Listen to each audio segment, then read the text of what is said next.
प्रेरणास्पद कथा YouTube channel पर मैं धनंजय जैन आप सभी का हार्दिक स्वागत करता हूं। दोस्तों, एक नगर में एक धनाढ्य श्रेष्ठी रहते थे जो कि अत्यंत धार्मिक प्रवृत्ति के थे। मनसा वाचा कर्मणा कभी भी किसी के भी प्रति उनके मन में तनिक दुर्भावना या अनिष्ट करने की भावना कभी भी उत्पन्न नहीं होती थी। हमेशा दूसरों का भला सोचते थे, अच्छा सोचते थे। लक्ष्मी का कोई पारावार नहीं था, पर भाग्य एक जैसा भी तो नहीं होता है ना। सेठ जी के दिनमान भी करोड़पति सेठ धीरे धीरे रोड़पति बन गए। पता ही नहीं चला, क्योंकि गाड़ी के चक्के की तरह हमारा भाग्य बदलता रहता है। फिर भाग्य ने जोर मारा 5-6 साल के बाद, फिर से धीरे धीरे सेठ धनाढ्य बन गए। इस बीच में उनका जो मुनिम था, वो मुनिम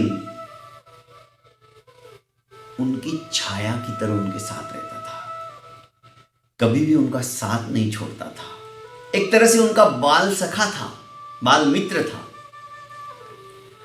और सेठ के स्वभाव के कारण से जिस स्थिति में सेठ रहते थे, उस स्थिति में अपने आप को ढालने की कोशिश करता था। उसको अपेक्षा नहीं थी कि मुझे पगार मिले। ऐसी विपदा के अंदर भी, विपरीत स्थिति के अंदर भी सेठ मेरे को उतना ही पगार दे, ऐसी अपेक्षा उनकी कभी नहीं रहती थी। फलस्वरूप उनकी मित्रता तो प्रगाढ़ थी, पर एक रिश्ता सा बन गया था। एक दूसरे के बिना नहीं रह सकते थे। और 10-15 साल ऐसे व्यतीत हुए, फिर से सेठ के दिनमान वापस खराब हो गए। इस बार ऐसे खराब होते आए कि सेठ की लक्ष्मी धीरे धीरे निकलने लगी। इसी बीच सेठ के यहां पर एक उद्भट विद्वान पंडित आए। सेठ सामान्य स्थिति के हो चुके थे, पर सेठ जानते थे संपत्ति नाशवान है। फिर भी वे अपना धर्म कर्म, अपना सद्व्यवहार विस्मृत नहीं कर पाते थे। दान दक्षिणा देना उनका वैसा ही चलता था। पंडित जी ने आने के पश्चात कहा कि सेठ जी, मैं आपको ज्ञान की बात बता सकता हूं, पर मैं फ्री में ज्ञान किसी को नहीं देता। तो सेठ ने कहा, बताइए आप क्या चार्ज करते हो, कितना पैसा लेते हो। सेठ को उन पंडित जी ने कहा कि मैं 100 रजत मुद्राएं लेता हूं एक ज्ञान की बात बताने के लिए।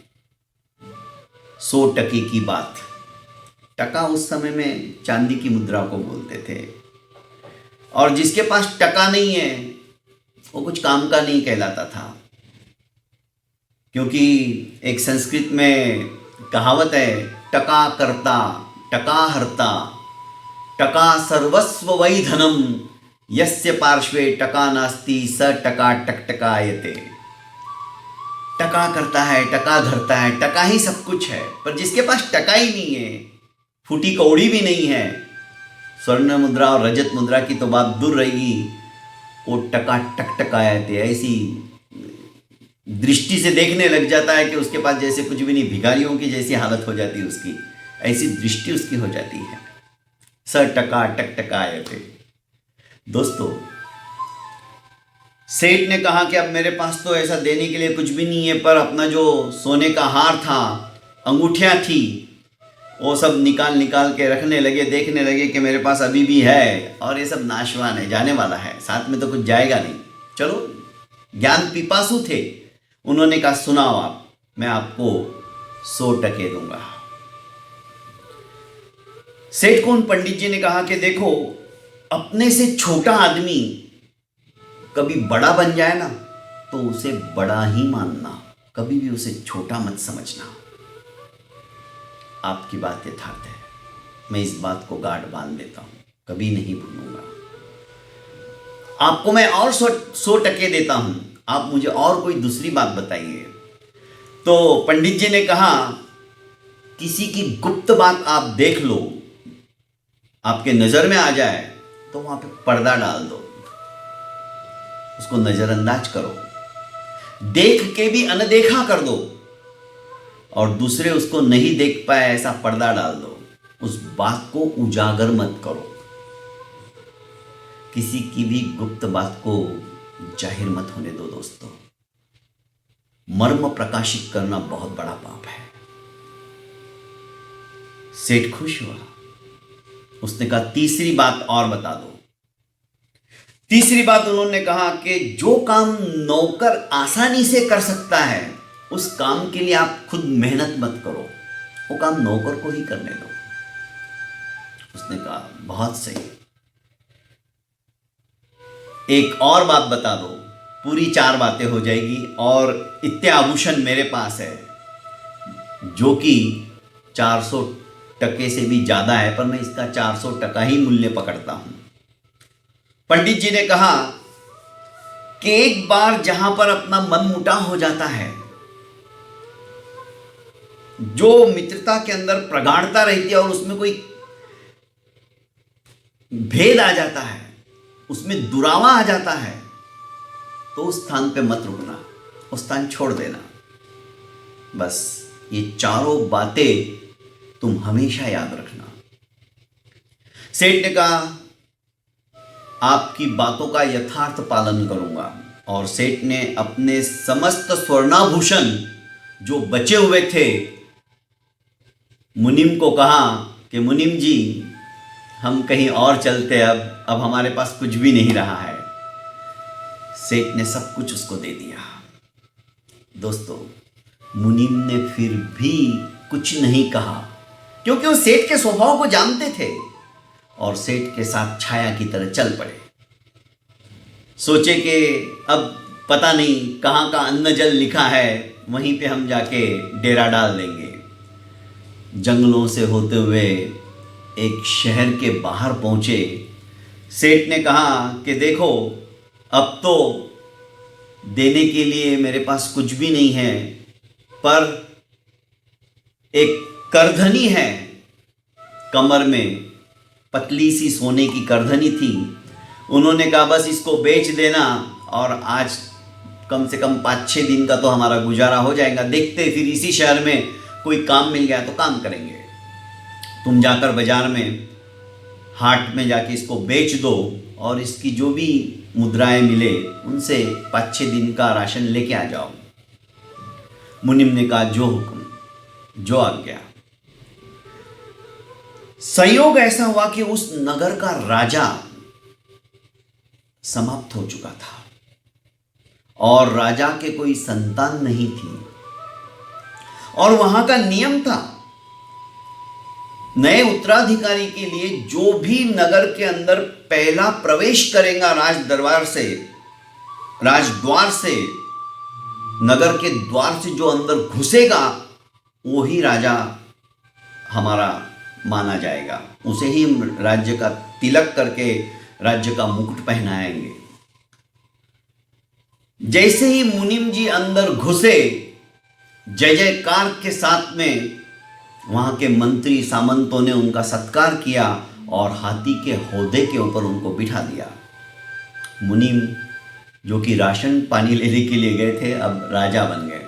इधर सेठ विचार कर रहे, 1 घड़ी हो गई, 2 घड़ी हो गई, प्रहर हो गया, अभी तक मुनिम जी आए नहीं, भूख सताने लगी थी। अंततोगत्वा सेठ मुनिम जी की खोज के लिए स्वयं नगर के अंदर आए। तलाश किया तो पता चला कि यहाँ का राजा मर चुका है और मुनिम जी स्वयं अब राजपाट संभाल रहे हैं। उनको राजगद्दी के ऊपर बिठा दिया गया है।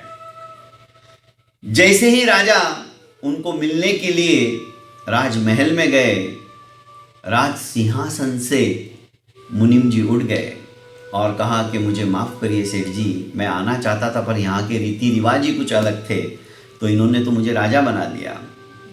सेठ को उसी समय पंडित जी की बात स्मरण आ गई, छोटा आदमी कभी बड़ा बन जाए, भाग्यवश तो उसे बड़ा ही मानना, उसे छोटा मत समझना। सेठ ने हाथ जोड़कर कहा कि अन्नदाता आप विराजिए, सिंहासन पर विराजिए, आप बैठिए, आप महाराज हो। अब उन्होंने आदर सत्कार के साथ अपने मुनीम जी को मुनीम नहीं समझकर एक राजा का सम्मान दिया। मुनीम जी के आंखों में आंसू आ गए। सोचे कि सेठ सचमुच में महान है। इनके मन में ये नहीं आया रे तू तो कल मेरी सेवा करता था, आज तू राजा बन गया तो क्या हुआ। नहीं, सेठ जी को उन पंडित जी की बात स्मरण थी। मुनीम जी ने भी राजा को अपना महामंत्री बना डाला। अब दोनों का जीवन अच्छे से चल रहा है। इस बीच राजा के घुड़साल के अंदर राजा के घोड़ों की जो देखरेख करता था, मतलब इस मुनीम जी की, काफी वर्ष हो चुके थे मुनीम जी का, मतलब जो राजा बन चुके थे उनका विवाह भी हो गया। तो उस घुड़शाला के देखरेख करने वाले का और रानी का आपस में प्रेम संबंध हो गया। महामंत्री बने सेठ अचानक घुड़सवार के अंदर गए। ये काम वासना में लिप्त थे, इनका ध्यान ही नहीं था, पर जैसे ही सेठ जी की नजर उस तरफ पड़ी, उन्होंने अपनी आंखें बंद कर ली और एक रस्सी जो टंगी हुई थी उसके ऊपर उन्होंने अपनी शॉल ढक दी ताकि कोई दूसरा ना देखे। उन्हें ग्लानि हुई, कैसा विचित्र संसार है।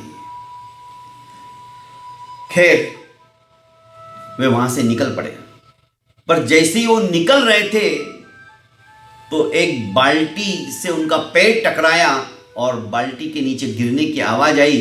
तो रानी की आंख खुल गई। उन्होंने जाते हुए महामंत्री को देख लिया। अब सोचा है तो राजा जी के खास है, इनकी मित्रता भी प्रगाढ़ है, जरूर ये मेरे विषय में कुछ ना कुछ बोल देंगे।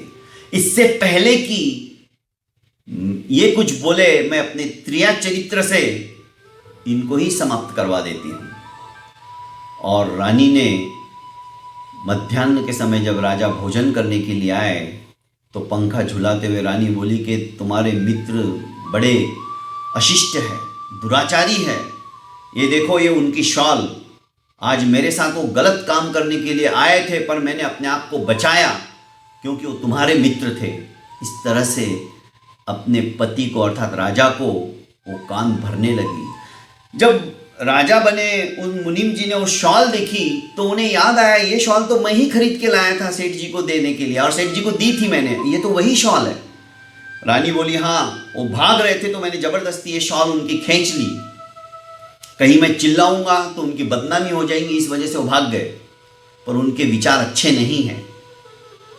पर आपके मित्र होने के नाते मैं कई बार बोलना चाहती थी, कई बार उन्होंने ऐसा प्रयास किया, पर आज तो हद हो गई थी, इसलिए मुझे आज आपको बोलना पड़ा। त्रिया चरित्र बड़ा विचित्र होता है। खैर राजा को अत्यंत गुस्सा आया। उन्होंने सोचा कि अब मैं क्या करूं। एक बार भी मन में नहीं सोचा कि सेठ जी ऐसे नहीं हो सकते। खैर उन्होंने दंडाधिकारी के पास अपने महामंत्री को कहा कि महामंत्री जी, यह वस्तु दंडाधिकारी को देकर आ जाओ, जरूरी है। और उन्होंने दंडाधिकारी को कहलवाया कि आज आपके पास जो भी ये वस्तु लेकर आए उसका सर कलम कर दो, धड़ से अलग कर दो। राजा को तीसरी बात याद आ गई कि जो काम नौकर आसानी से कर सकता है उसके लिए अपने को मेहनत करने की जरूरत नहीं है, वो काम उसी को करने दो। राजा ने तुरंत अपने अंडर में रहे हुए बहुत सारे नौकर थे, उन्होंने कहा कि ये वस्तु जो महाराज ने दी है त्वरित गति से जाकर दंडाधिकारी को दे के आ जाओ। जो व्यक्ति दंडाधिकारी के पास गया उसका सर कलम कर दिया गया। इधर राजा के गुप्तचरों ने रानी के विषय में और घुड़शाला के इंचार्ज के बारे में राजा को सब कुछ बता दिया। इधर 5-6 दिन हो चुके थे। राजा को बड़ी आत्मग्लानि हुई कि मैंने मेरे दोस्त को, महामंत्री को मरवा दिया, मुझे भगवान कभी माफ नहीं। एक एक बातें अब उनको स्मरण आने लगी कि सेठ कैसे थे, आज तक मैंने उनका नमक खाया था, पर वो फिर भी, मैं राजा बनने के बाद भी मेरी कितनी इज्जत करते थे।